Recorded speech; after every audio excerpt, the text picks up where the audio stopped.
hindi pa ba tapos tong issue na to? Tanga ka ba? Gusto ko lang mag-move on. Tangina mo. Para ka naman kasi Dapat tanga eh. tigilan mo na yan. Sorry nga ako, di ba? Oo, pala ikaw Hirap eh. kasi sa inyo mga babae, dami yung satsat.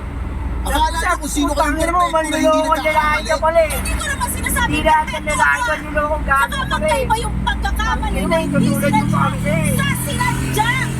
Saka akala mo ba magiging maayos na lahat porque nag-sorry ka na?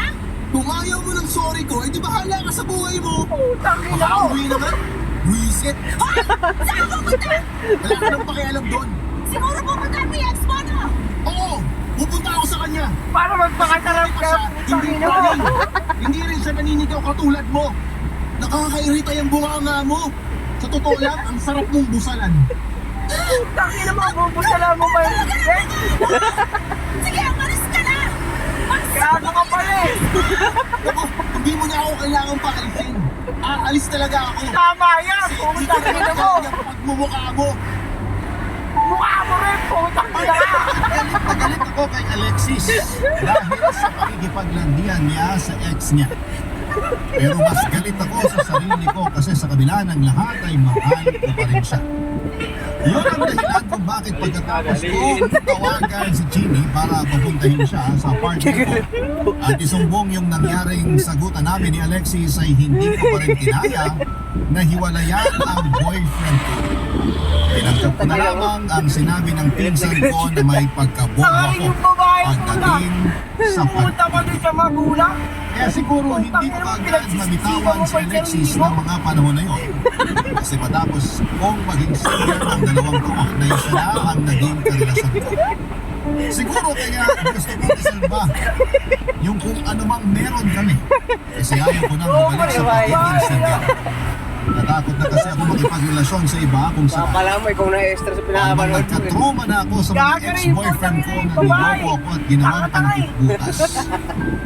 Akala ko nga noon na wala nang pag-asa para makakilala ko ng matinong lalaki na magmamahal sa akin.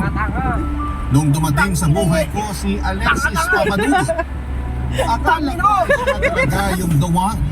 Pero na mga panahon Tanga mo. ewan ko na lang talaga kung siya pa rin Tanggol ka. ang lalaking nararapat para sa akin. Yan, Papadudo. dapat nalaman mo na matagal na. Tangina mo.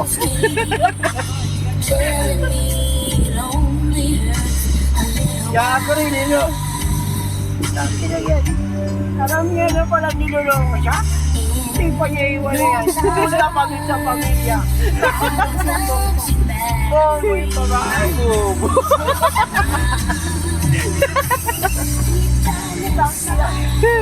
Sakit na ng tiyan ko sa hayop. Bobo mo.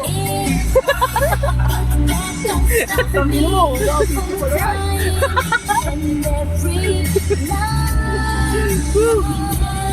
Gago. Tangina mo ba yan? Oo yun. Tangina mo, lumayas ka na. Pasalamat yan, hindi tanggol boyfriend niya. Hindi ko mapansiran. Hindi ako. Tangina mo. Patay ka sa akin. Gusto pa. Aluin ko pa pa rin yung tangina mo. Tangina mo na. Gago ma. Oy, Gabarda family. Ay, maliit lang pala mo. Gulong bike lang pala to.